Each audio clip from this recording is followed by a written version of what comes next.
Well, all right, everybody. Hello and welcome again to another edition of 1920 Negro National League. And this is a simulation powered by Out of the Park Baseball 22. And I am here with author and historian Todd Peterson. I'm going to switch on over to see so we can get him on here and we can have a little conversation about his work and a little bit about the Negro Leagues, have a little bit of fun with this. So let me find Todd on here. Give me 1 second.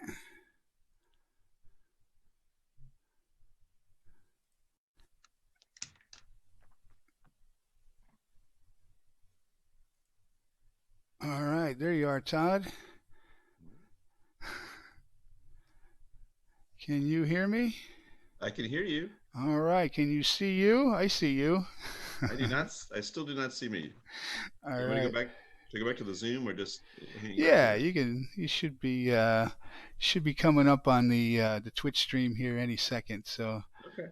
yeah. So welcome, sir. I appreciate you taking the time. I mean, this has really been a lot of fun trying to dig into some of these things, and I've met and talked to a lot of interesting people. I know through Pete Gordon, the Donaldson Network is how I got your uh, information to get in touch with you and talk about what you've done and how you got involved in it. I think would be great.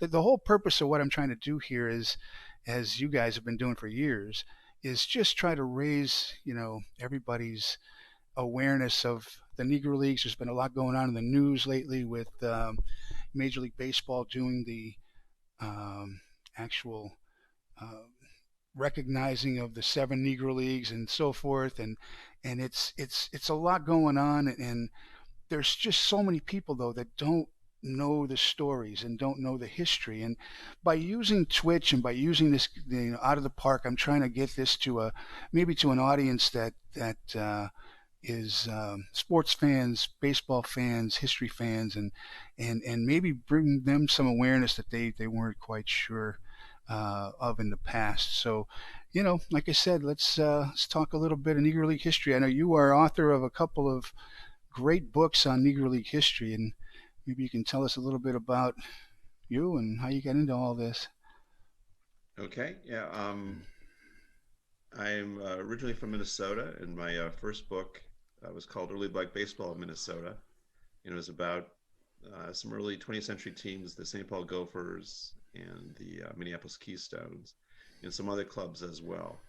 And I just was sort of, I think, sparked as many people were, and I think you were as well, Philip.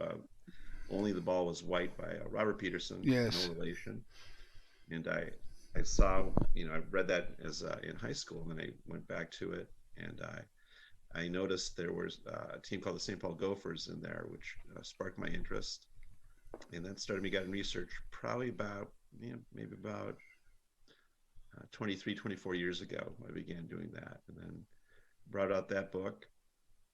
In the course of that research and other research, I kind of became interested with the concept that the Negro Leagues were, in essence or actuality, a major league comparable um, to the major leagues at the time, and that was a phrase often used by white sports writers.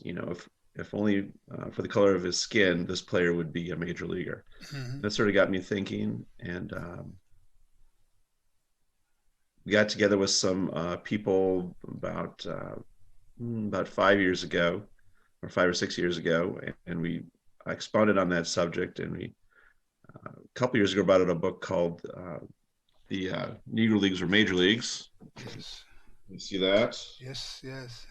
Yeah, and that then the pandemic hit, but uh, a few uh, a few key people read it, and actually Ben Lindbergh from the Ringer brought out an article about last summer about it, and that kind of got things rolling. And then in a few months later in December, the book became actuality, so it was kind of great. So the Negro Leagues did become major leagues. So that was sort of I think very rarely in a book you put it in your preface what the goal of the book is, and that was And our it happened. goal, Yeah. and So it happened.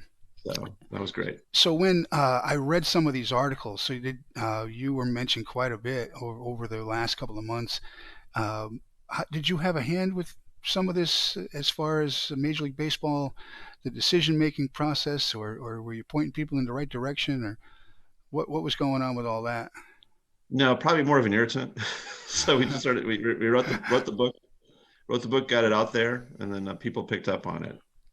Was the deal? But I'm a member of SABR, and I helped on a committee, recognizing which leagues they're going to recognize and put Right, forward, that right. I sort of mean, thing. that was, I still keep getting asked questions about that because everybody was always under the impression that all of the Negro leagues, and that's what I wanted to talk to you more about as well, because I think in your other book you probably go into it more. Major leagues with the standardized schedules and everything else, that's a whole nother world from what the Negro leagues were and how they operated because of barnstorming and the different you know difficulties they had to work with. So um, in that book, in your other book, which I have not read, do you go into all of that as far as the barnstorming and the history of the game? Yeah, and a couple points. Yeah, so the Gopher book and the Keystone book, that's a lot about barnstorming. That's what they were. They was they were an independent team before the leagues, and there was no league for them to play in. So they set up their own schedule and played their teams that they could, mostly around Minnesota and Iowa and the Upper Midwest, and that's who they were played with. But as far as the seven Negro leagues, I mean, they did. I think it's one of the misconceptions. They did have schedules Mm-hmm. that they stuck to pretty um, uh, as well as they could.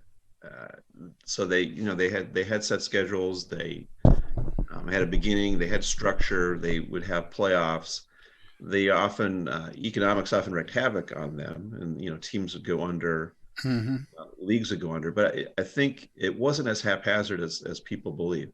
It took it took more creativity and more, I think, more organizational strength to, in many ways, to make it work, because a lot of them didn't own their owners didn't own their own ballparks, so you had to rent a lot of times, or I mean, they used to play in, you know, the great thing about it was kind of a more democratic game in a way, because um, they played everywhere. They'd have league games in cities all over America. So instead of just playing league games in, at the time, however major league cities there were, 8 teams in one league, 8 teams in the other, they'd play all over the place. So in a way, I mean, people in small town America or smaller town America go watch a major league game. So I think that's the kind of one of the intriguing things to me that came out of this whole thing.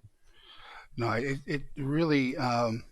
And that's a great point about, yes, they tried so hard to get this off the ground, and it wasn't the first time, right? There were other attempts at this Yeah, there. prior. Yeah, there was a in 1886 the League of Southern Baseballists was formed, and a year later they had the National Color League in 1887. But that lasted a couple weeks because they launched it right around time that they were putting havoc. That railroads are doing. I'm not quite sure, but they were making it very difficult to travel at that time, and so just economic costs, plus the Cuban Giants, who were the big draw, they couldn't get into the league, and so it was some teams without a big drawing card, and it lasted a couple weeks. And then various states would have smaller leagues, and in 1907, out east they started another league, for a 14 league, but that was not a little more fluid and run more by booking agents than having a league president, and that lasted about 2 or 3 years. So in 1920, when they finally get it off the ground, there were a lot of factors that kind of went into it, right? I mean, you're coming Yeah, out of it's almost similar to what's going on now. 100 years very similar. later, history repeating itself, right? I mean, you're coming out of a Yeah, pandemic. Of course, back yeah, then they were coming out of a world war. yeah, Now, I have read, and I really have not had and incredible racial strife. So, absolutely right. I mean, yeah, so it really is amazing how 100 years later here we are again. But um, one of the things I've read here and there, and I don't really know much about, but there were efforts made to try to get an entire Negro League team into the majors. Well, I don't know if that might be one of the myths. You know, Yeah, that's kind of the way I've seen it. Yes. yeah, it's I think Vec when he Vec there was theories that Vec was going to try to buy the Phillies, I think it was, and then stock them with black players.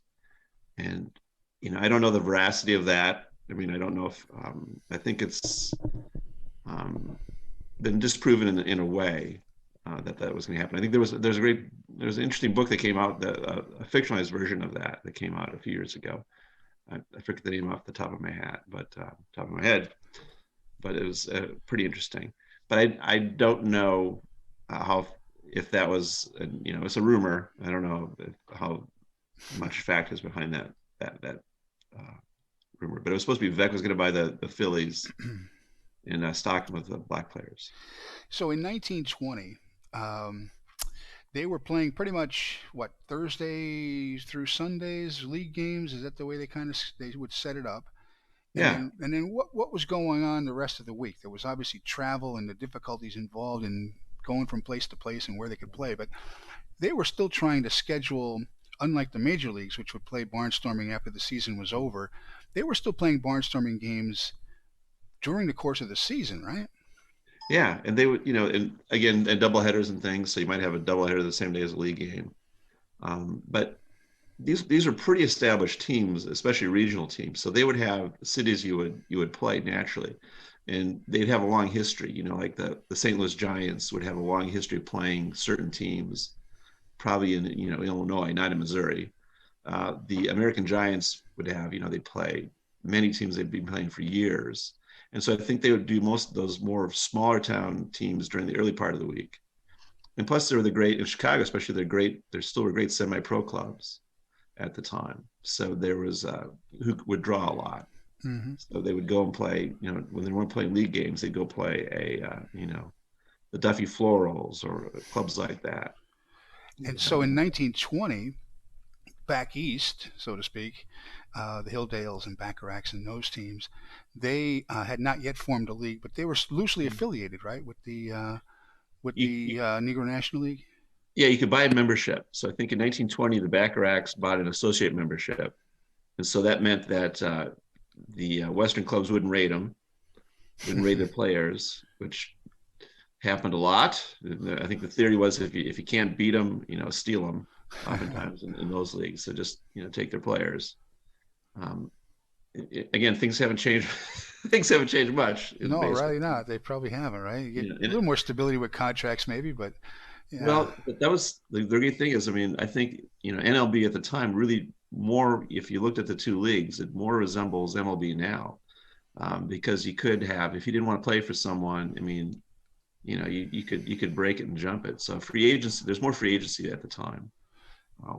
With those guys. I mean, the Mm-hmm. high play again, the high price players, and like the NBA, if you wanted to put together a super team, if three guys liked each other, they would, that happened too. So I bet. So there were Negro League teams. What interesting about the Kansas City Monarchs in 1920, they were made up of a lot of all nations former players, right? Because that was J.O. Wilkinson. that was Wilkinson. So they had some all nation guys. They also had they had a lot of guys, I think, from the 20, Army. 25th Infantry, yeah, yeah. Yep, the infantry club. So they had a lot of. So I think he drew from those two sources. Plus, there were strong regional clubs. I think the Kansas City Giants and clubs like that. Although they had kind of faded by then. I didn't know this till I talked to Pete last week, but that 25th Infantry team was it was stationed in Hawaii, and I didn't realize that the number of players that ended up. It was more than just. I mean, I always knew Bullet Rogan Yeah, and Dobie Moore, Tank Carr, but there were others as well that I, played I think in over the years with that group as well. I think Heavy Johnson, one of the John Johnson sluggers, and I think they went from Hawaii. I think they wound up. They went to Arizona. Yeah, they're on the Um, border with Mexico down in yeah, Arizona. Yeah, and that's right. I thought that was a great idea. I'm going to try to do that, and whether you want to stay on or not, that's up to you. But part of what this I'm doing with this simulation is letting people actually, through the use of this program, see how see these teams, see the players, see the logos, get a feel for what that game was like. Even though it's kind of a little bit of poetic license there, and that it's a much more standardized schedule and Mhm. league games and so forth. But adding a barnstorming game I thought was great, and you had sent me Yeah. those box scores from 1920 season Yeah. where St. Louis Giants had played several major league teams. Yeah. Yeah. It was, and there was a history of that, all over the country. Every city would play either all-star teams drawn from, major leaguers. In St. Louis, they did this even before the league. The Giants would play a club of, white major leaguers. They'd all come together, form a team, and they play them because people wanted to see these games. So no matter how the leagues tried to prevent them, MLB they did. Mm-hmm. They couldn't stop them because it just it's demand and people wanted to see them. So once the league was there, it was more team on team. So the Giants played the Cardinals. I think a couple years, 1920 and 21, and the Phillies came. A collection of Phillies came through town too. So they played about 5 games that fall, and I think some more the next year. I was trying to look at those box scores to determine because as part of this simulation, you're also getting the major league season as well in the Texas League, and you can follow that along as well. But did most of the players tend to play, or were there some that opted out or started their own barnstorming? How did that all work? It just I think the owners had nothing to do with it. So Okay. another reason they didn't like it too much. So they might have rented the park, or they might have played. I think they played in the Giants park. Popular Cardinal. Not all the Cardinals would play, but not all the Giants would play either. So it'd just be whoever. Some guys would go home for the season was over. Some guys would go home, and some guys would stick around, and they might have to add a few guys from here or there. And if the MLB wasn't doing so well, they would go get a pitcher from somewhere else, and the Negro League squads would do the same. So it was, mostly Cardinals, mostly Giants is what it ended up being, And because that's they play for gate, and they never say it, but I'm sure I'm sure there was money, yeah, there was money wagered on these two probably. So that's another angle that people have. Well, modern fans have a hard time wrapping their head around, right? yeah, Today you've got multi-year high dollar contracts and yeah, players are being paid. It wasn't the case back in those days. So these yeah, guys had to go make money wherever they uh, wherever they could, whenever they could, and this was their yep, job. yep, And yeah, and when they went from the major leagues or they were playing in the Negro leagues, they ended up barnstorming and playing where they could. And yeah, it's a different dynamic. And you just said that earlier. The booking agents and who owned the stadiums and who was involved in how many hands are how, rosters today are 25, 26 men. yeah, They used to be 24. They upped it. Back in those days they were playing, they were carrying 10, 12 guys, and you had to play yeah, every position on the field if you needed to be, yeah, because you couldn't yeah. have that many hands in the pot, right? No, it was probably around 14 to 16 guys for a Negro League squad at the time, and I think in barnstorming rosters would be a little bit smaller, and I forget how much. I think Major League might have been 20, 24, 25, maybe 20 at the time. They were smaller too, They so were both smaller, yeah. yeah, both were smaller. So there are fewer jobs, as well. So You know, yeah, I people that I talk to, um, the game today is obviously different, right? I mean, you've got analytics and all sorts of things that are changing the game, and in a lot of ways, people are not really liking it as much. It's not as an exciting a game, and yeah, just was talking with some people about, when Jackie Robinson came into the majors. The game was slower and much more like it is today. People waiting for the 3-run homer and that yeah, kind of thing. And he brought that Negro League style to the majors. And what happened after he came in? It changed The Yeah, game changed, and maybe that's what's needed again today. Something needs to change. yeah.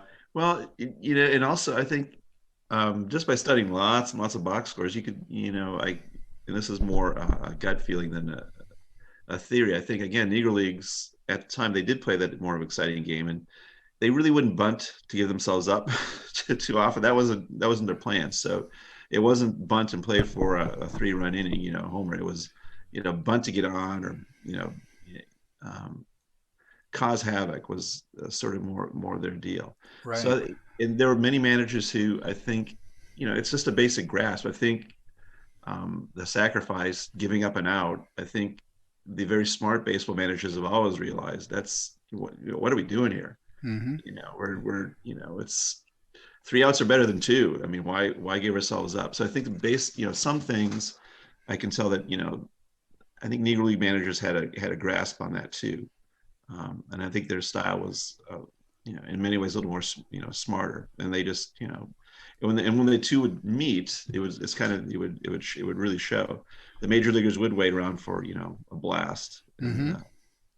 and the Negro leaguers are just cause havoc. And fans appreciate that style of play. Yeah. I mean, it's great to wait for the home run, but I'll tell you what, how many people go to a game and you're sitting there and then you kind of are talking and then, oh, home run. You know, Yeah. the other style, you have to pay attention more, and I think, Yeah. and be more involved, and it's way more fun. It really is. Yeah. The other thing too, right? I mean, this when you talk about barnstorming, and somebody mentioned this to me, wouldn't it be cool if they ever brought something like that back?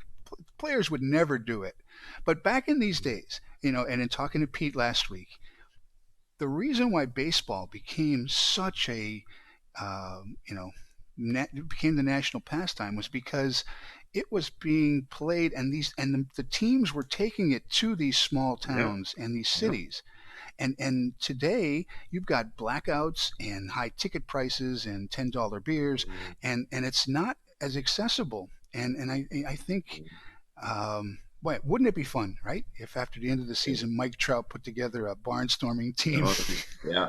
and toured the It'd be great. country, Well, right? yeah. You would Well, you would sell the places out everywhere you went. yeah. I think, yeah, it's injury clauses though. It just Right. it That's wouldn't happen. exactly right. Yeah. Yep. I think it'd be great if they would play. I think they're going to do a Field of Dreams game. They talked about that. I think that's going to happen sometime. I mean, I think it'd be, great if they used to do it. I mean, you used to play minor league teams in their own parks. I think they might still do that. I They think, did when I was working in the yeah, 80s and 90s. They yeah, used to come once a year, every year, yeah, and play. And I'll tell you what, people, I mean, appreciated. They loved it. They got to mingle with the yeah. fans. It was great. I So don't think wouldn't they it? do that anymore. I don't think they do that, but wouldn't that be great if they played a major league game though? I mean, they Right. again, circumstances have forced them to play like they're playing in Dunedin and Toronto is. So it wouldn't be great if they played an MLB game, all over. Go to North Dakota, play an MLB game there. I think it'd be a good way to build your brand, and That's that know, was the point, right? The yeah, brand, right? I yeah. think there's So ways to do it.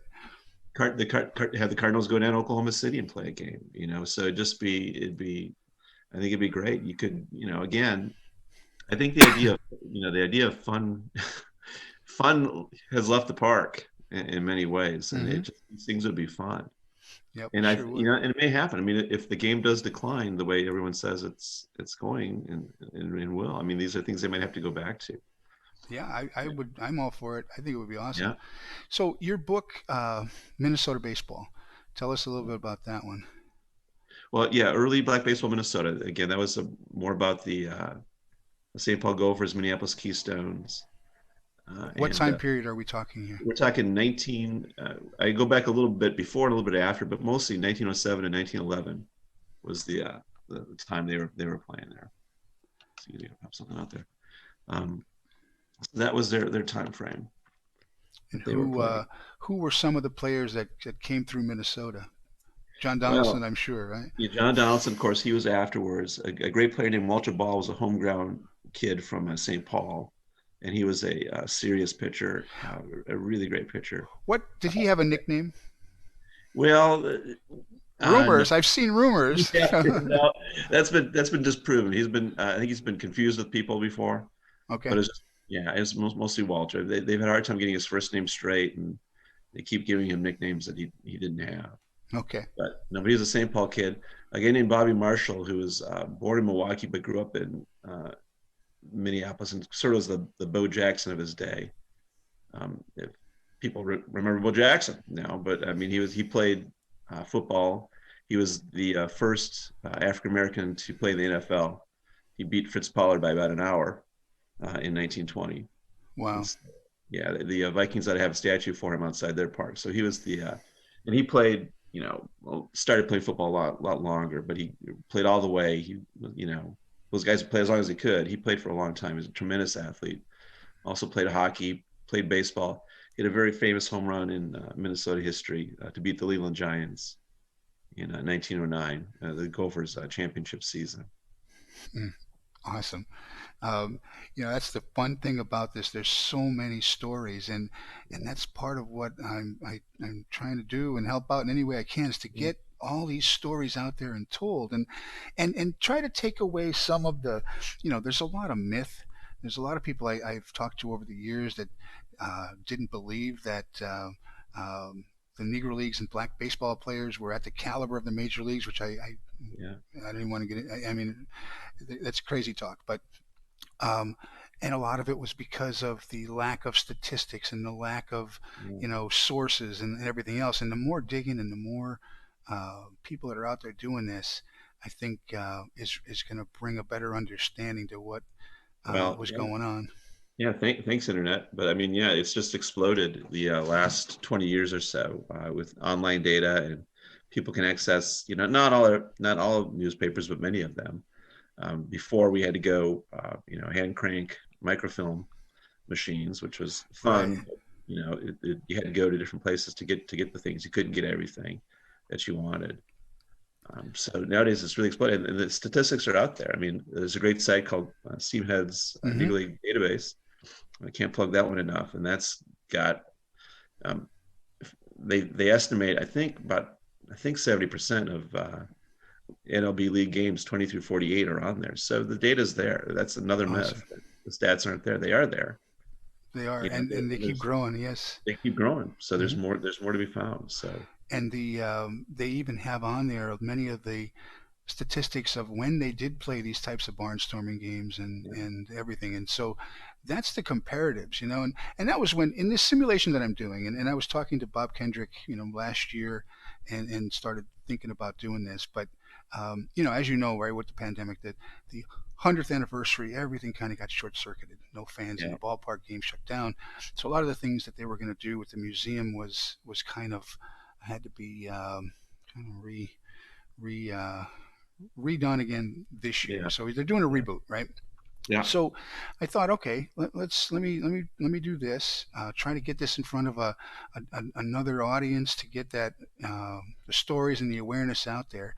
And one of the things I thought about was, you know, do you let because the game has actually got internal AI that will make all sorts of management decisions and trades and signing players and everything, right? It's not like a video game like a Major League Baseball, the show where you're using a gamepad and you're actually yeah, swinging the bat. This is more management, right? So you can see all of those intricacies.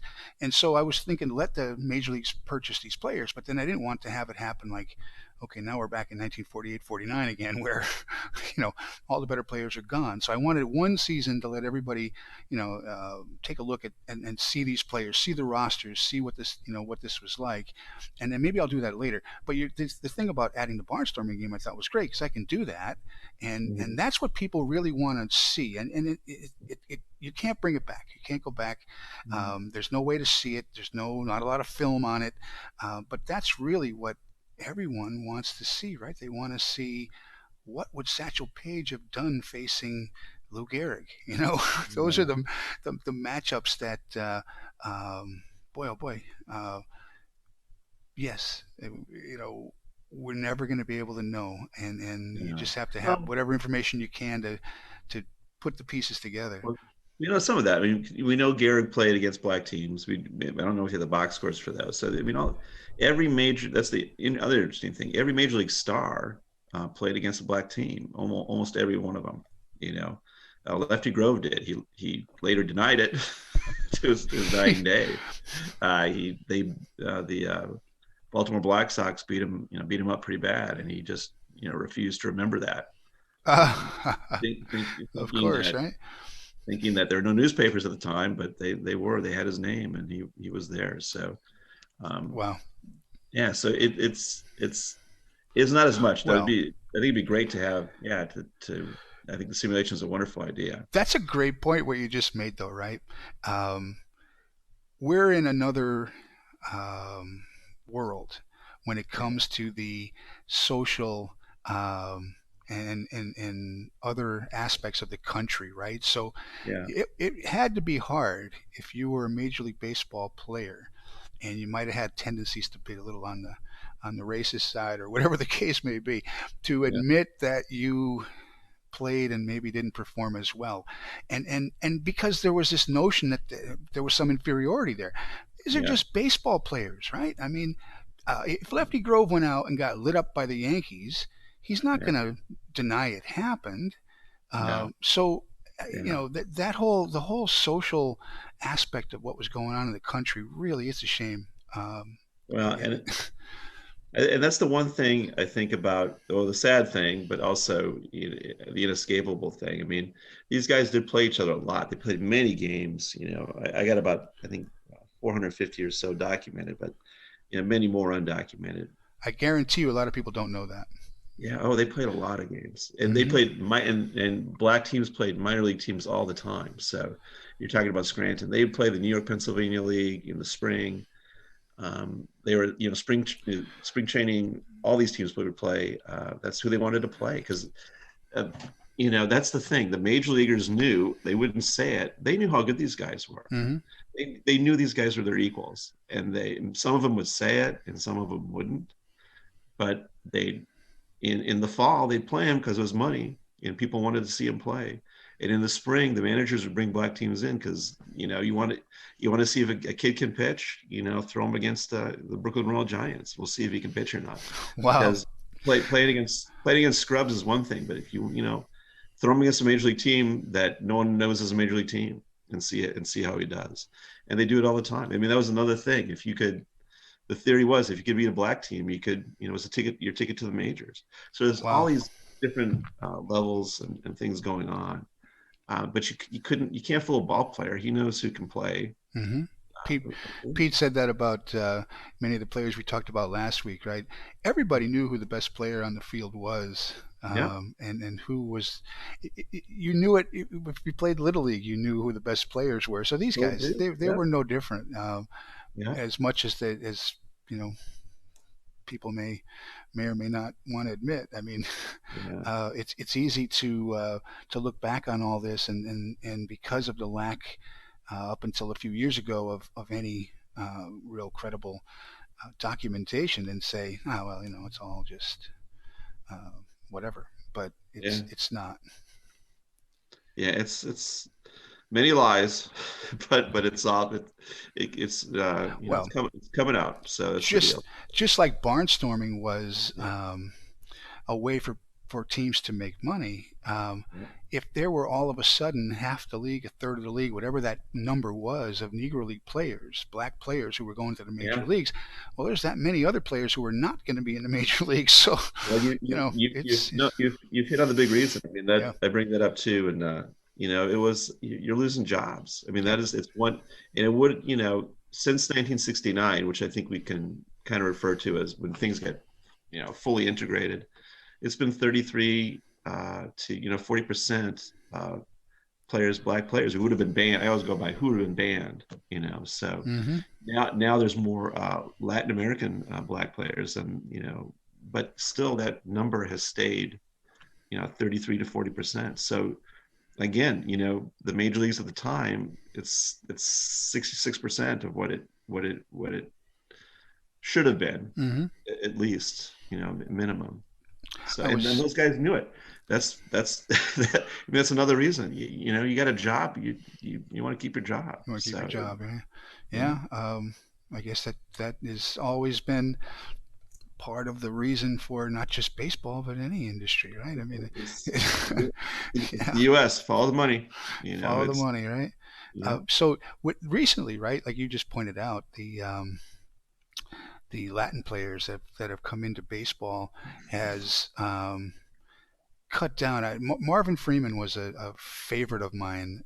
Pitched for the Phillies back in the '80s, early '90s, and he went to Mhm. Colorado. Was on the Braves, and he's on Twitter, and I follow him. And he asked the question of how many black pitchers have there actually been in the major leagues, and I tried to find that out. Yeah, Surprisingly, there's a lot less than you would think. yeah, And but the heyday really was the time period that you were saying, that late '60s into the '70s through yeah. about the early '90s, and then as more Latin players came in, and then now you've got other sports competing, right? You've got You get other basketball sports and yeah, and scholarships, but the other thing is, it's in baseball they integrated, but the racism really never went away. So you can see it. You can see it in which is a football shame. too. Yeah, yeah. The black, if a kid's got a great arm, a black kid's got a great arm, we're going to turn him into a center fielder or a shortstop. That's what's going to happen. And he's not going to be a catcher. The black catcher has almost disappeared. And you know, when the pitchers first came in, they're doing great. They're holding their own, performing above league average. Mm-hmm. But I think just kind of systematic racism drove the black pitcher out of there, and he drove the black catchers out of there. Hmm. And Interesting. it's amazing. When I grew up, I'm sadly a Vikings fan, but I mean, I can remember the first black quarterbacks of prominence. James Harris, I remember James Harris, and Mm-hmm.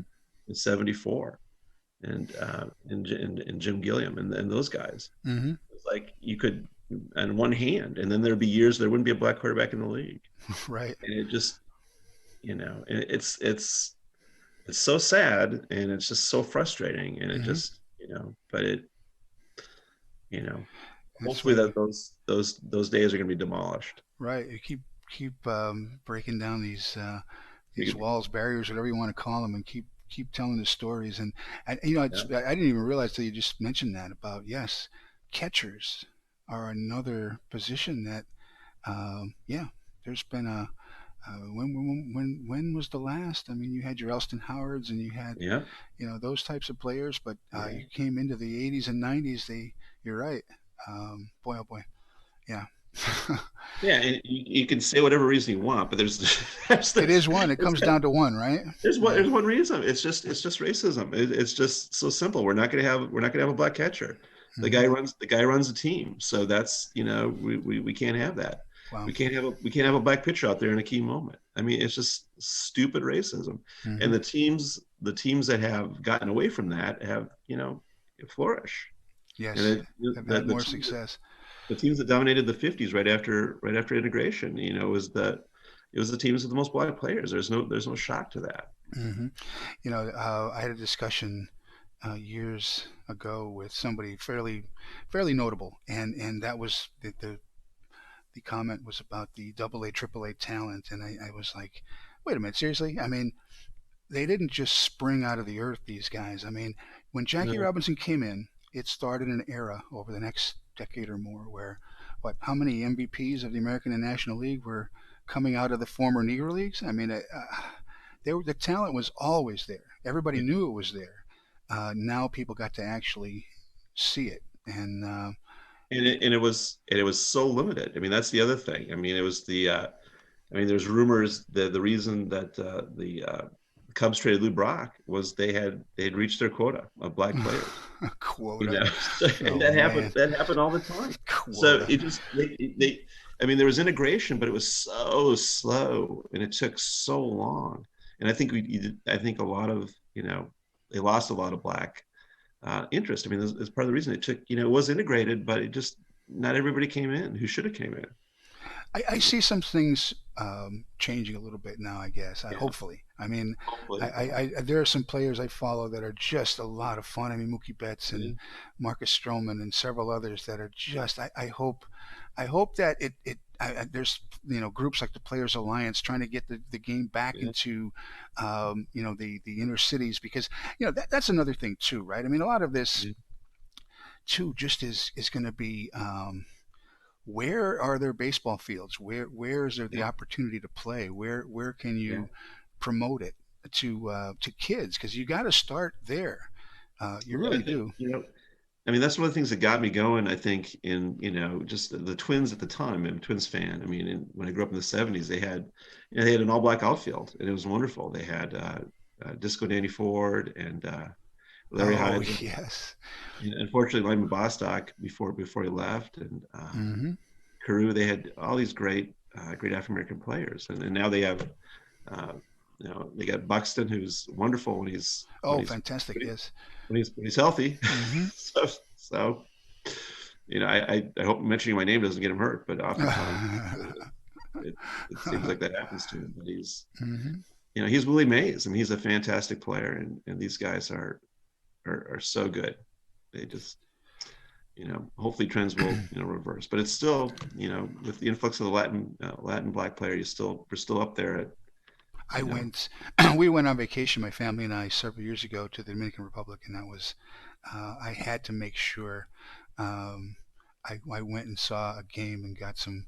Uh, I guess Sabanas hats, like some Dominican baseball hats, because yeah, I'll tell you what, they are baseball crazy down there. My wife is originally from Mexico, and obviously we go there, and she speaks Spanish. I speak a little bit of Spanish, but traveling here and there in by taxi or by a shuttle. Everybody knew the language of baseball. All I had to do was mention Big Papi or mention the Red yeah, Sox. Everybody down there, because of Juan Marichal, was a Giants mhm, fan or a Red Sox fan because of Pedro and David Ortiz. It is yeah, so huge there. I don't think people. You have to go there to really appreciate yeah. it if you're not a baseball fan, because it is just everywhere you go. Sort Well, of like here when you drive around and you see people playing soccer and playing whatever, but well, down yeah. there everything is baseball. Well, I think it's becoming more global, which is great. I think, I don't know if it'll be ever pronounced, but I think, England, football, soccer started Oh. in England, and Hmm. now it's everywhere. And I think, baseball, same deal. It's globalization, and Japan and China and Taiwan, and it's spreading everywhere. It's I think that, the major leagues, and who knows what the major leagues are going to be like in, you know 15, or even 15 years. You wonder. Now they're talking about moving the mound back and doing all kinds of Mhm. crazy things. I mean, Yeah, boy, I don't know. I don't really want to get into that because that's a whole. There hasn't been hardly any rule changes in the last 50 years of any real significance. The last time they lowered the mound by 5 inches or whatever in 1960, whatever 65, 66, whatever that was. 69, Yeah, yeah. So that was like the 68. real major Yeah, change to the game, and little ones. I mean, sure, replay and some other things. I mean, but really, baseball's been relatively stable in its rules. I mean, yeah, I mean, I don't, a lot of people I don't think realize this about the game, but they didn't use gloves when they first started playing baseball, right? yeah, It was a whole different sport than it is today. You wouldn't yeah, even recognize it as baseball, um, yeah. but to go ahead and start tinkering with things like moving the mound back a foot because there's too many strikeouts. I mean, I don't know. I think No, I'd say I'd say look at the ball more. yes, I something. think I mean, you know, I don't know I don't know about the mound anymore. I don't want to get off topic here, but when I thought Yeah, about this, right, the equivalent of moving the mound back a foot is like because they're dunking too much in basketball, you're going to raise it to 11 feet. yeah, It would be yeah, that equivalent, and it doesn't make any sense. I mean, find a way yeah. on the field to make them um, to make those changes yourself. We're seeing more of it, right? I mean, I love Yeah. seeing these bunt doubles that are happening now I in know. Major Hit League hit Baseball. Those are hit fantastic. hit Willie Keeler. He told you 200 Hit years them ago. where they ain't. Hit That's him right. where they ain't. So That's just, right. guys, you guys are so talented. Just hit. If they pull the shift on you, There is, just hit the ball where.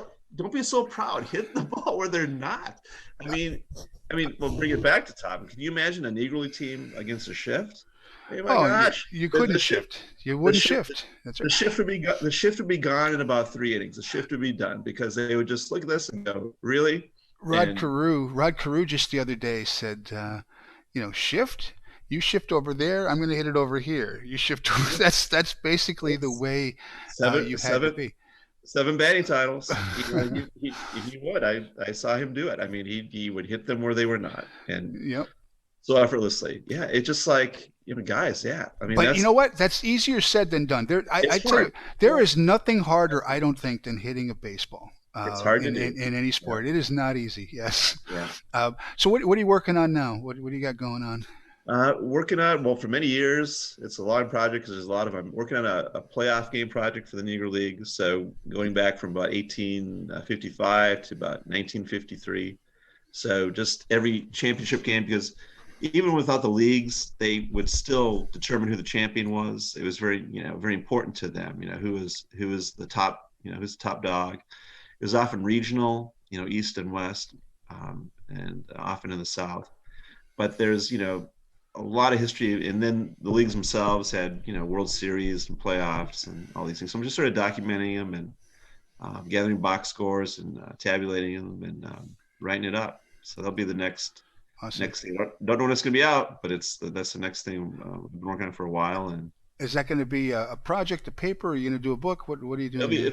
it's yeah, it's going to be a book. Awesome. So Cool. if the publisher are patient enough, yep, it'll be a book. So that's the Awesome. plan. Uh, where can everybody take a look at the books you got going now? Are they on Amazon? Where you got them? They're on Amazon. They're published by McFarland and Company, so you can look those guys up too, and Let me in Amazon as see if I well. could find. Hang on, I do have it here. Just gonna throw it up here for a second so people can see that on here. No, that's not it. A lot of this I am still learning what the heck I'm doing. You know. So there we Well, are. So there's your books. Early Black Baseball in Minnesota. yeah, What year did you write that one? I think that came out 2010. I believe Okay. that. Yeah, And then the Negro Leagues were major leagues. When did that one come out? that came out November 2019. Oh, okay, so that's really recent. That's Yeah, pretty it's recent. fairly recent. Okay. Yeah. All right. What else? What else you got on your mind? You want to? What else you want to talk about? I think we covered, thanks to you, I think we covered a lot. So We did. Like I said, I it was really good. appreciate your time on taking the time out of your day to do this because I think it's important. And like I said, I don't know if you know what Twitch is. Twitch is started several years back. It's just a gaming streaming Uh-huh. video type of thing, right? And so you could watch the videos later. But it was designed for the gamers, the Call of Duty players and that kind of thing at first, right? Yeah. But now you've got everybody out there doing everything, and there's some crazy things on there, just like as what creeps into every social media type of thing, right? Yeah. So I'm just trying to put something that I hope is going to be educational and fun at the same time and get it in front of a different group of people because I, I think it's important that the next generation learns this. That's my goal here. yeah. Well, I'm a father of a 10-year-old and 7-year-old boy, so I'm sure they if I don't know, they know Twitch for They sure. So probably do. yeah, Amazon bought them a few years ago. So if yeah, you got an Amazon Prime membership, you get a free Twitch pretty good. account if you ever wanted it. But you go on there and you can get lost like you can on everything else Yeah, watching people. You know, I don't know why esports would ever be popular, but apparently that's a big market, right? I mean, there are people who are yeah, making money playing yeah. virtual baseball. I am I am I am It's old. crazy to me. I am old, and I'm gonna score nothing. So Right? No, I mean, who knows yeah, what's going to be next? yeah. So I'm not sure what your time is. I'm gonna go ahead. I'm gonna just throw this up so you can see this because, Okay. and then if you want to stick around and see it, it's up to you. If you got to go, I understand. I'm gonna go ahead and I'm gonna play the barnstorming game of the Giants and Cardinals just for the heck of it. But there is the 1920. Um, Can't put my outside. let's see. Are you seeing that? there's the 1920 Negro National League season. So I've taken some liberties here, Okay. as I mentioned, right? Because Yeah. um, I wanted, understanding like what we've just talked about, that there were a lot of teams who were unaffiliated, loosely affiliated, barnstorming, and so forth. I've set up the Eastern Colored League already, even though it doesn't exist Okay. for a few more years, because I wanted to get teams like Atlantic City with the players that were on it, such as the roster. And they were Dick playing Redding. and they're playing each other a lot. So They there's did, they did, but you had there was players. not a one thing is it was kind of booking and so like the backracks wouldn't play anybody, didn't play anybody that year, but everyone else would play each other. Okay. They'd all go to New York, they all go to Philadelphia. So those I see those squads you have up there. So Yeah, so I you wanted to make sure that guys like Dick Lundy and Oliver yeah, Marcel and Cannonball Redding and Smokey Joe yeah, Williams and Louis Santop were in here. I've also so I'm trying to set this up loosely on a major league season. So it's going to be a 140 game yeah. schedule. So you'll have Okay. more filled out seasons. And this game is based. The company who actually started this out of the park is a German group of young German guys back in the early Yeah.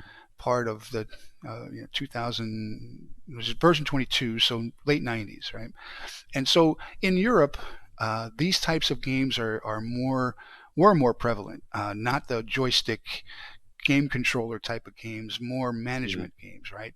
So they didn't have that, but they became baseball fans. On a trip that they came over here, they fell in love with baseball. So they were computer programmers, and they got into this type of a. They set up a similar to what they were used to for baseball. So you Yeah. literally in this, and you could see that here is the standings for the 1920 Major League season with Well, the with the The Marcos off to a great start. they Wow. were right. I'm gonna get back to that in a second. I'm Yeah. gonna show you that. But here's the 1920 Major League season, which to me was a fantastic season in itself. You still had, Babe Ruth's going to revolutionize Yeah. the game, but you still had Shoeless Joe Jackson, his last season before Yeah. he becomes suspended. But in this game, you were creating your own universe, right? So Yeah. Shoeless Joe Jackson will not be suspended, and he'll keep on playing, right? So but this Okay. 1920 season was a lot of fun because you had Walter Johnson, Babe Ruth, Tris Speaker, Harry Hom, and greats of the game that were still playing. And now along come the Negro Leagues, and as you pointed out, that was very astute, right?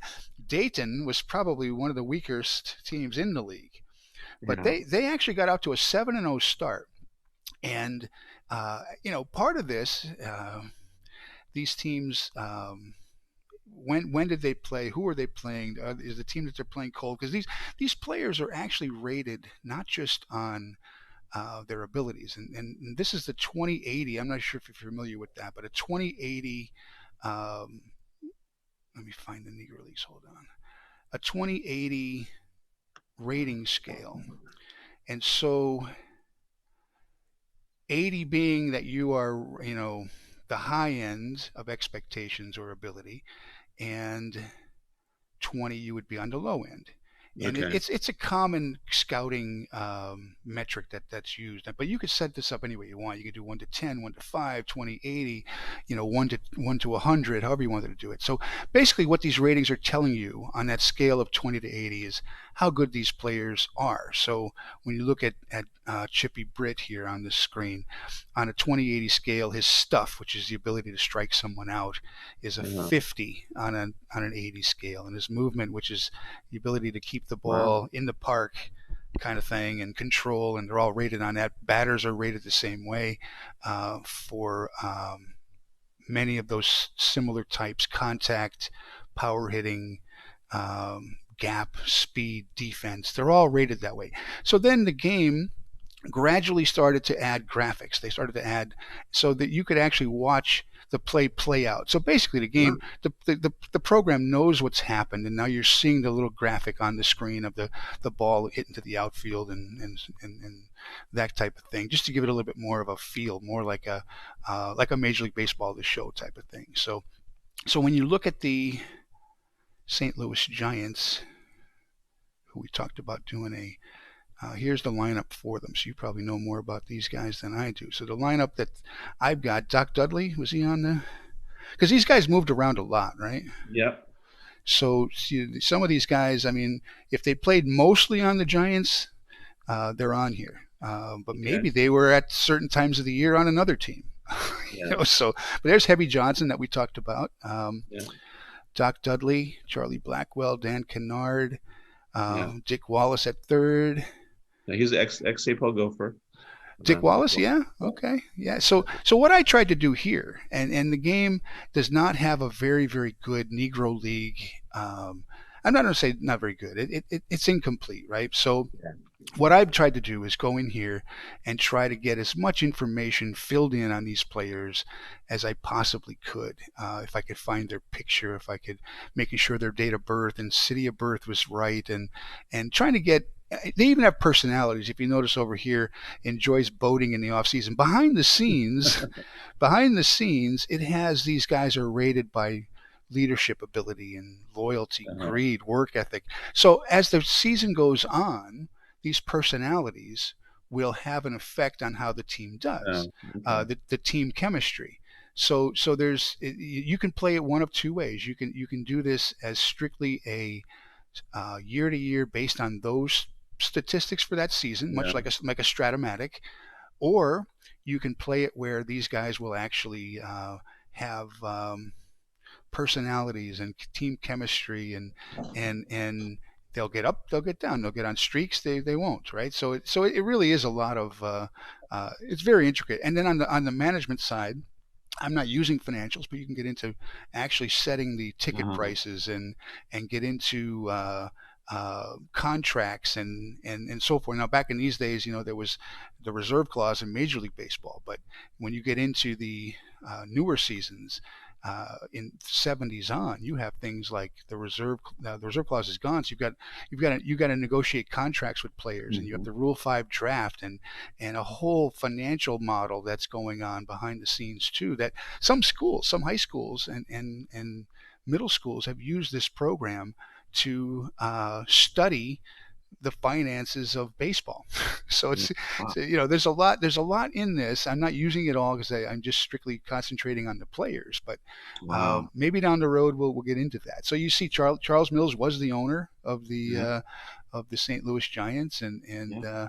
so there's a lot here, and I tried to get as much into it personality wise and so forth, like I said, to try to make this. As close as possible. So I'm going to fire up a game. It's like I said, it is really up to you. If you've got the time and you want to just see it, Well, uh, not or to if be. you got to go, it's really up to you. Well, Philip, how long's the game usually take? Sorry. At 15 minutes, 10, 15 Oh, yeah. minutes. Let's watch a game. Yeah, All right, so that'd be let's great. let's let's do it. So I'm going to fire it up. So what I did here is I scheduled on an off day in the schedule for the two teams. Okay. The Cardinal matchup as a barnstorming game. And what I think I'm going to do, since you mentioned this to me, is once this season is over, I'm probably going to add more. I'll do Yeah. it like once we get into October of the season and it's over. I'll add more barnstorming games, and I think because that's really what people want to see, right? They want to see. It's great to see the Negro League players Yeah, and themselves. it often was city. Although Chicago, the White Sox and Cubs kind of drew the line. They wouldn't play after 1909. They wouldn't play Rip Foster, because they had a great series in 1909. But a lot of cities would play, and like in Indianapolis, all the major leaguers, would come home and play the ABCs. Out east, everybody played. The Hilldale played the A's and the Phillies clubs, and Lincoln Giants would play. It's about where you were. People would come to New York to play too. I mean, they would come and the Phillies would go to New York and play the Giants, Lincoln Giants. Things like that would happen quite a bit.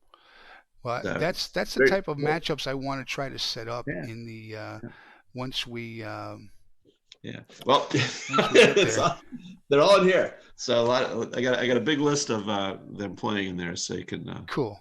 look through the book. We'll give you go year by year. We'll give you some. Yeah, yeah. You tell me who played. That's It's really I think what people yeah, want to see. They want yeah, to see the Giants and Cardinals play. Now I'm yeah. hoping I can get. Let's see.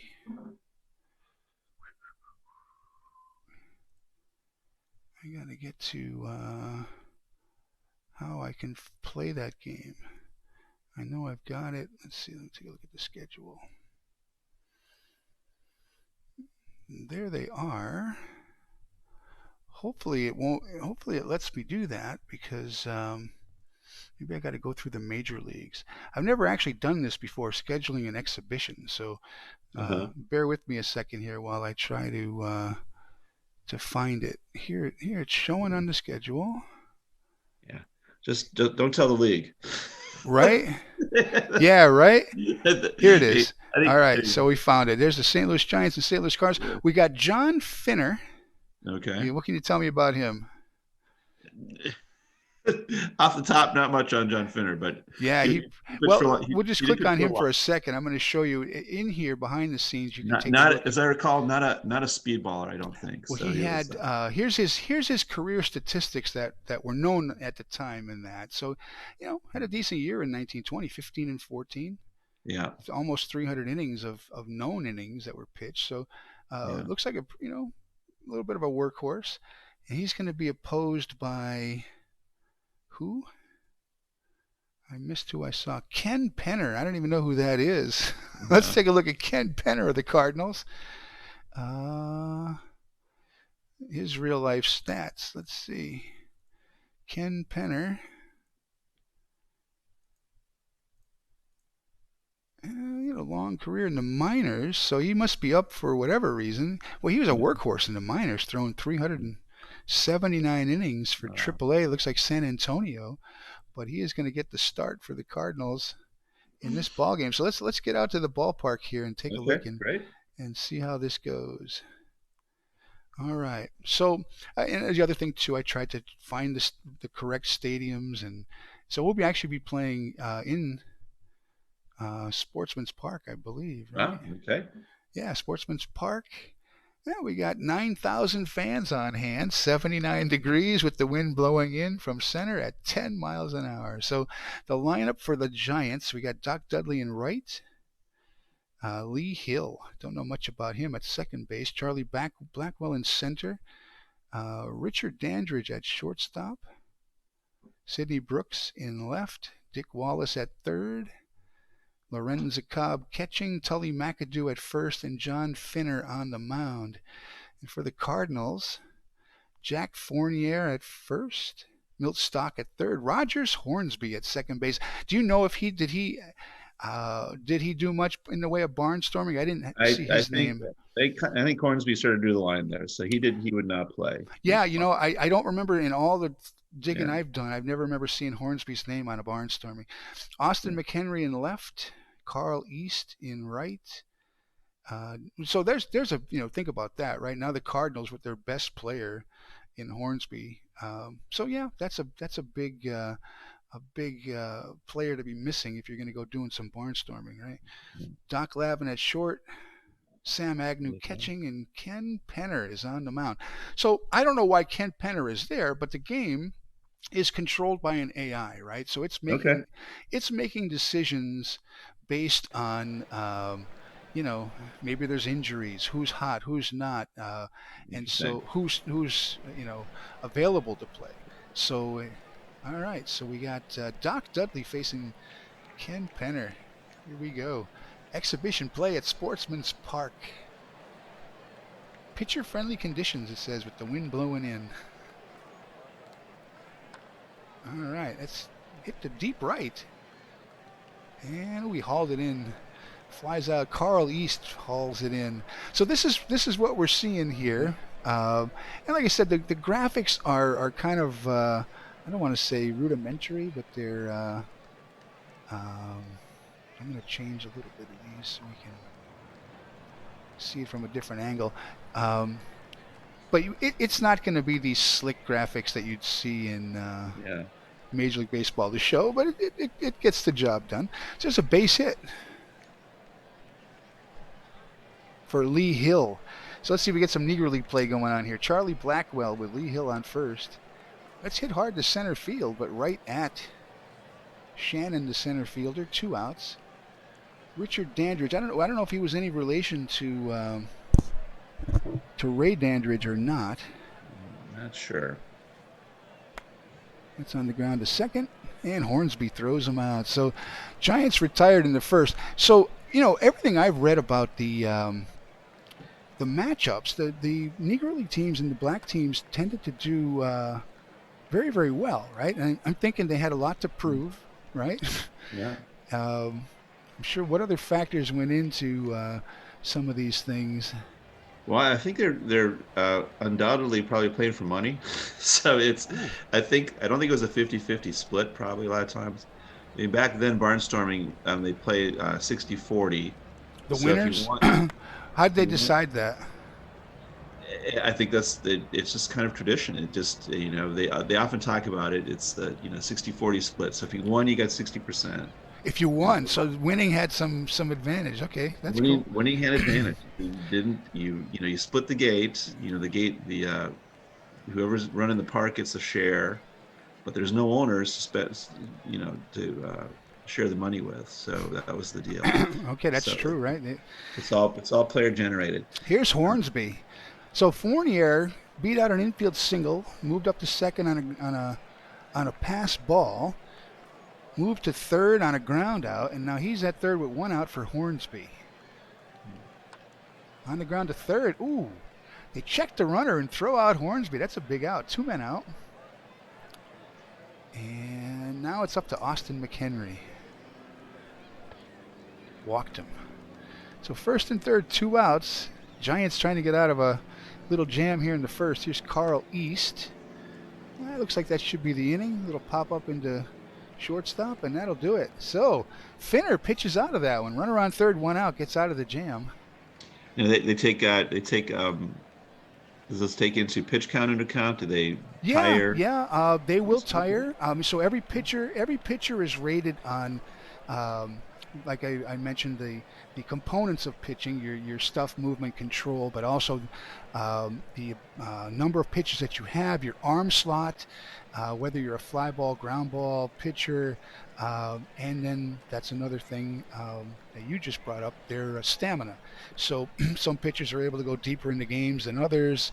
Some pitchers will recover from, use or pitching multiple days in a row faster than others. They all have their own um, components of that. So yeah, it gets right down to that level. Wow. So there's a base hit for Dick Wallace. Lorenzo Cobb struck him out. This is the first strikeout by either pitcher in the game. Two men out. Tully McAdoo.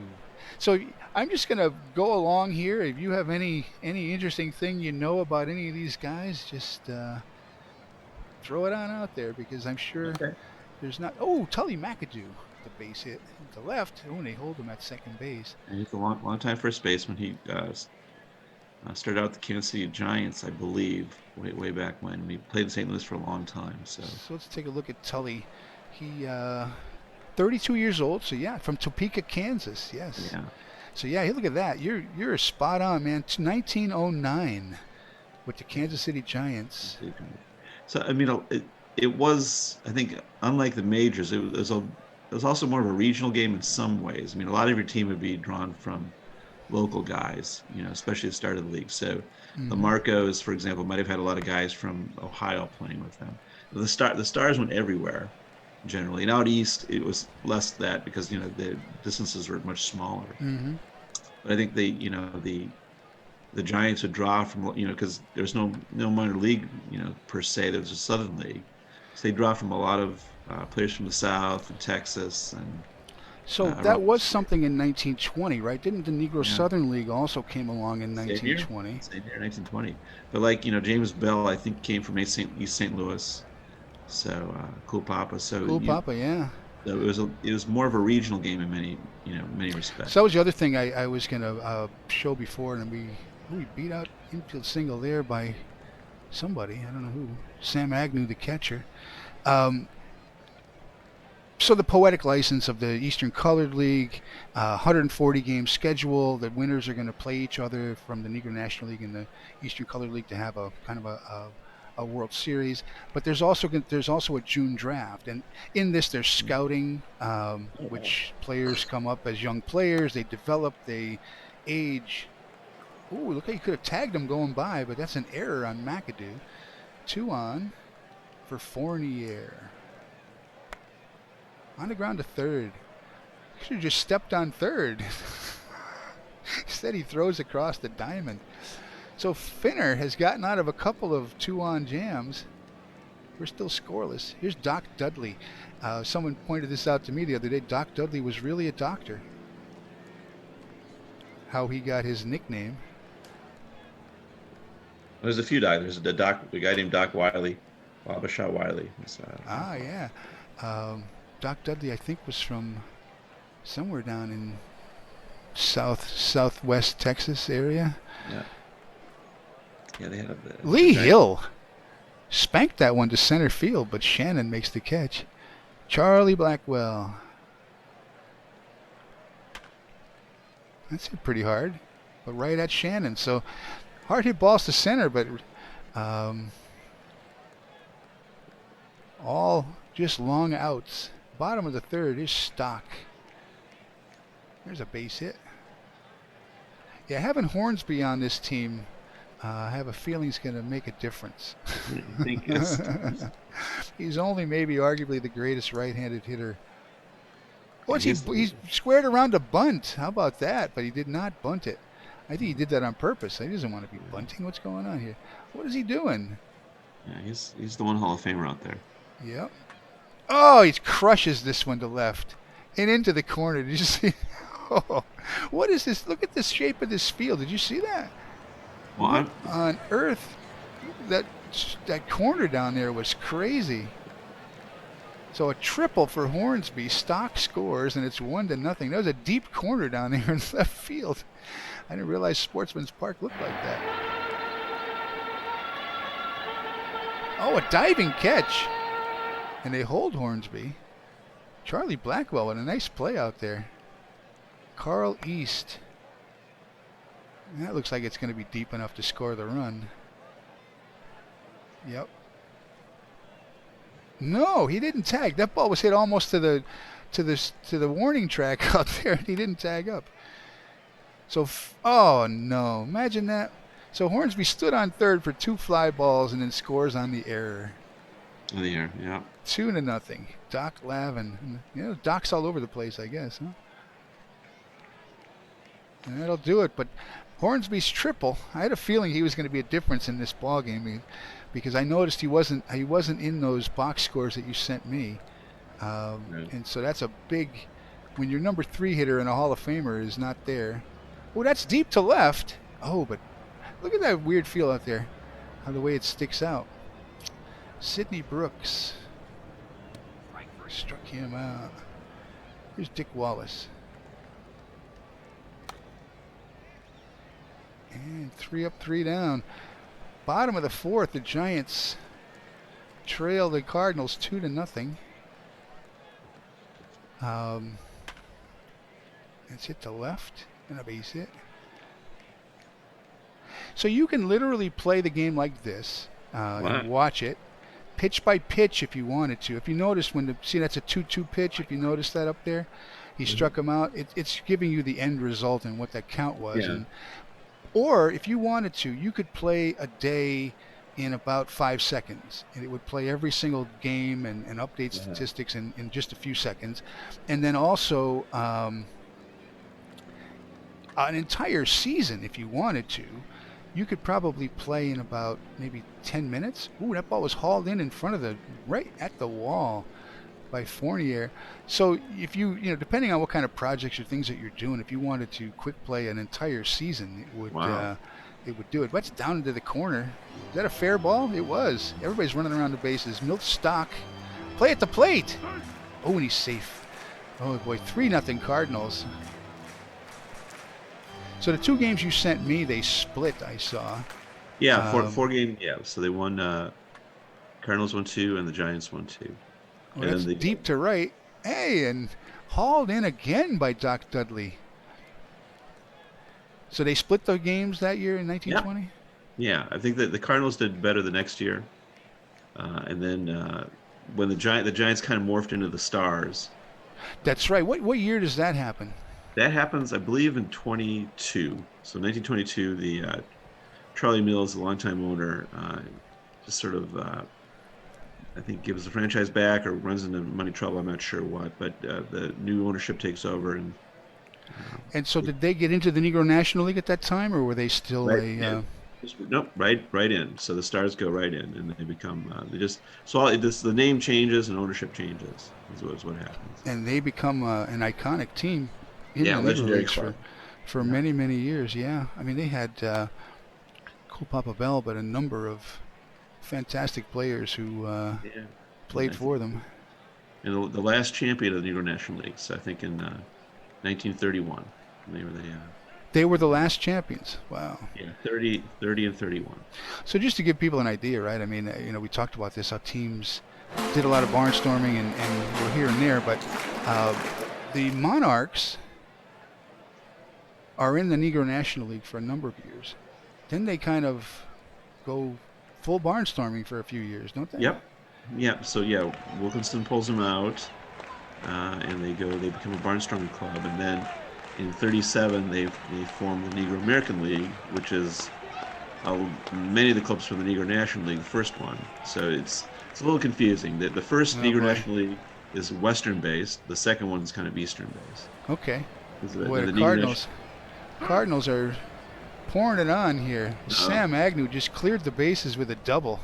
6-0. mm, 7-0. Oh man.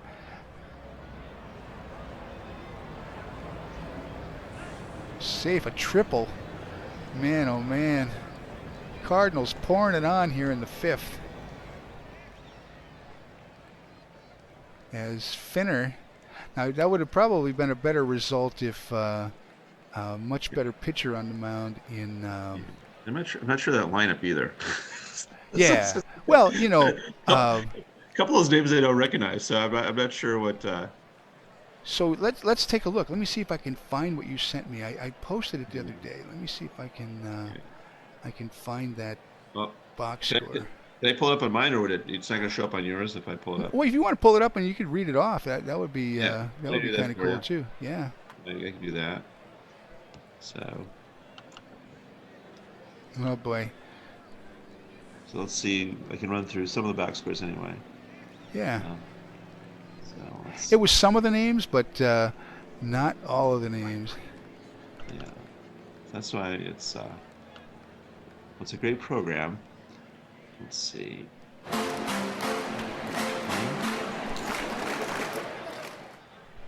Oh boy. It's a 3-run bomb. It has just become a blowout here. Well, They got to get Finner out of there. I, they might want to pull him. So it might be time to pull him. So okay, yeah, Cardinals is first contest. So let's see who we got. So Fournier played, Stocks playing. You say McHenry's playing. Yep. Uh, looks like again in Dillhofer, Lyons pitched, Clemens catcher. Now, yeah, the Giants here. They got Jimmy Lyons playing first base. Hewitt, Now Jimmy Lyons, right? yeah, the ball He player. is on the Detroit Stars. So Yeah, did they had. they pick him up for, or did Well, he he was a play for long. both? Yeah, he might have played for both. He was a long time St. Louis player. Okay. Hewitt at shortstop. Joe, I think it was Joe Hewitt. They brought in Charleston, which would have made a difference. So I think the simulation would have been a little bit different. Yeah. Well, there you go. Right. Yeah, Take Hornsby off of the Cardinals and put Oscar or Charleston or on the St. Louis Giants. So they picked him up for this barnstorming tour. I think so. Yeah, because again, and Blackwell played. Dudley's playing. Dan Kennard is playing center. Days at second base. Holtz at third. Connie Day. No, I don't think Connie Day, but Day. Holtz at third. They got Felix Wallace or Dick Wallace is playing third. And Finner did pitch, so Finner did pitch. Okay. he did pitch. He did better. He did better in this game. Although a lot of these runs were unearned. There was a couple. There was an error or Yeah. two out there that. So that's the first game. Let me see. Let's see if I'll pull up another one. See if let's see the next day. They played Jesse Haynes played pitched the next game, and they shut out the Giants. Oh yeah, well, there's a Hall of Famer right there for the. Yeah, Jesse Haynes. So he was pitching. So they brought you brought your best. So you weren't going to. Yeah, oftentimes minor leaguers would get rocked, and it looks like Yeah, yeah, I'm sure. it's the same deal there. Bill Gatewood pitched. Bill Uh, Gatewood. Now he wasn't on their team all year either, was he? well, and I think he managed part of the year. I mean, I may be misremembering, but Bill Gatewood played for the Giants a long time. He was another St. Paul Gopher, Yeah. 1908. Actually started a mini riot in 1908 in Stillwater, Minnesota. What happened there? He disagreed with is a funny, interesting story. The Gophers had a big lead, but Bill was a competitor, and the umpire made a call not to his liking, and he took his glove off and threw it at the umpire's head, knocked his hat off. Different time, and that kind of stopped the game for a while, and Bill had to get out of Stillwater pretty quickly. So it was, and then the Gophers resumed play, just poured it on. I said they're never going to go back to Stillwater, so Oh boy. they, I remember reading, here and there these stories, right, where they had, I guess, like you just said, poured it on, right? If you plan on coming back, you kind of took it easy too, right? well, yeah. If you, This is the I don't think it's a dirty little story. It's just economics. It's the way it goes. yep. But If you wanted to be if you invited wanted back, you wanted to come back, you'd play to that team. hmm And oftentimes a team would come in if it was a big enough town, they might go in for a weekend series, a 3 game series or more. And hmm oftentimes the black club, superior club to a small town team would win the first game. They would mysteriously lose the second game, and then betting, mysteriously, right? yeah, Yeah. betting goes up for the third game, and they take the third game. So they take the gate. It's a Sunday game, hmm so they're going to take the gate. Plus, they're going to take side bets, as they would say in the Boy, paper. oh boy, I would love to have been a fly on the wall for a lot of this stuff. I really would have. It just would have been fascinating. Well, now to defend Finner, the Philadelphia Nationals came into town in between the first 2 games, and Finner beats the Phillies 7-1. No kidding. Who pitched for the Phillies? Puts him down on 7 hits. Hubble, but not Carl, but Ray, right? Ray yeah, Hubble, I think his yeah. name was. We got I think Cott Turney's playing shortstop for Philadelphia. Casey Stengel is playing center field here. Well, one Uh, one name that you said that you I just think Heavy Johnson was not in the lineup. He just pinched hit. So yeah. for whatever reason, they gave him the day off here. Yeah, a bad day to give him a day off. Bob Musil's playing for the Nationals, the Phillies when they came in, and I think Paulette. So Rawlings. So it was a good Phillies club. So Finner, Finner, I Finner think got the simulation's not giving him enough justice. So he he did, got stopped here. Yeah. but he Let's see how he does. Let's see how they do in the second game. I don't know if it's going yeah, to. I think it's going to jump right over that one, yeah. and now let's see. We can quick play it. That's the Cardinals. Let's see. Where is that other one? I don't see it. There should have been a second one. Yeah, Yeah. here it is. Let's just see how they. We can quick play it and see how it comes out. If it's any better results for the. Nope, 7-0 this time. So the St. Louis Giants did not perform too well. Hornsby played again in Yeah. both of So those. Yeah. Huh. yeah, and well, they shut it, and it looks like they shut out Gatewood 6-0 in the third game. In actuality, Okay. Cardinals, and then there was the fourth contest the Giants took, and I can pull that one up. So Gatewood Yeah, for Bill. this one is on the Detroit Stars, I believe. Let's see what Yeah, they. he was with us. I think he threw the first no hitter in Yeah, there he is, league, Bill Gatewood. league history. His real life stats, long career, 1906. Yeah, Wow, all the way to yeah. So he's 1927. He's a veteran at this point. So you're right. He was on the Giants in 1919, Yeah, and then and 1920 he's on pitches for the Stars and the Giants. What yeah, he pitched happened for both. there? Yeah, he gave Cool Papa Bill his nickname, so Yep. that was one of his claims to fame. Had a little Uh, hand in Satchel Paige's career too, right? there is a, a rumor he taught Satchel how to do the hesitation pitch, so it's that's one story. It says Gatewood, but he was, I think Page remembered him. I think he might even mentioned him in his Hall of Fame speech. But he brought up his manager, his first manager, which I think was Big Bill Gatewood. Was a heck of a pitcher. Uh huh. Let's see, yeah, the Cardinals or the Giants took the last game 7-3. But again, like Fournette and Stock are playing. All those guys are playing. I'm gonna have to see what I'm gonna do there. I'm gonna have to try to maybe I could set up some all-star, not all-star teams, but more along the lines of what they were. Because like you said, if Oscar Charleston is on the is playing as a barnstormer with the St. Louis Yeah, Giants, that makes a difference, and Hornsby's not, and yeah, that kind of thing. So that's a little bit more even keel if they're both playing or both not playing, I suppose, right? yeah, Um, so you can see how fast. I mean, I just played yeah. literally a day in about a second, right? So it updates That's wonderful. the stats. So Dayton got out to a 7-0 start, Yeah, mainly because they played.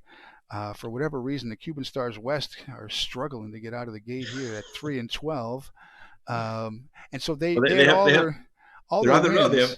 I think they and the Chicago Giants were road teams that year. So They had no home stadium, right? no home stadium. So that's So I'm gonna go through to Sunday. So the Chicago American Giants are right where they started out like 2-5, but they've yeah, gotten the ship righted and they're yeah. where they're probably gonna wind up, right? My money's on the Giants, so I think they're gonna do okay. Yeah. So Now, it's the other thing we tried to point out with this too is, they didn't play 154 game schedules. There was what 60, 70 games this season, yeah, you'd be 660 to 60, 80 games, 50, 80 games. and even some of the teams didn't even play that many. Yeah, it was not a balanced schedule. hmm So I think postponements would wreak havoc with them and other factors. All And quite right. frankly, if you give, it's I think there a lot of the criticism I think of the Negro Leagues it's like the schedule and things it never takes economics into account. I mean, these guys' number one job is hmm to pay your players and to make money, and that's the job. So if you can make more money playing a white town team, you're gonna on a Sunday, you're gonna go play that game. I mean, that's the way it goes. So it's all things are never equal hmm there in the Negro Leagues. It's just not And gonna happen. another thing about this, and I tried to fix them, right? But again, like we talked about, right? The understanding that somehow the Negro Leagues were a minor league, right? So the ratings of some of these players are tend to come in much lower than what Yeah, they should be when you look at them. And yeah, and I've tried to go back in here and correct them the way I thought they should. So you'll see a Cristobal Torriente, rated more along the lines of a star major league player because that's what he was, yeah. I mean, and an Oscar Charleston the same way. well, I'd say 33%. So if you can, so Yeah. I mean, you do that for the Negro players too. I mean, so, not all those guys would be playing in the Negro leagues. I mean, if hmm everything was integrated, I mean, but those numbers would tend to differ. They'd be so a lot of those numbers on both sides might be a little bit inflated. That's right. You're right because if and I have another project I started about 10, 12 years ago. Yeah, Way back, at least 2010, if not earlier, where I went back to 1858, and so pre even the National League, and I wanted to pick up I wanted to pick up the careers of Al Spalding and yeah, Candy Cummings and Jim Creighton, those types of players, right? And yeah, so I started it way back then, and I integrated from the beginning. So in the beginning, you only had a handful of black color players that were in there, but then now we're into the 1920s, and I have 30 guys who have stuck. Most of them have stuck with me for a long, long time. I really appreciate them. They all run a franchise, and so we're into the 1920s, and Okay. it's been so much fun to see these guys come in and the differences that they make on franchises, and not just in their careers, but how a team. A player can change, or a few players can change a franchise's direction too, if they were able to play. So many things that were lost Yeah, when. that's the thing. It was lost, and Mhm. it's.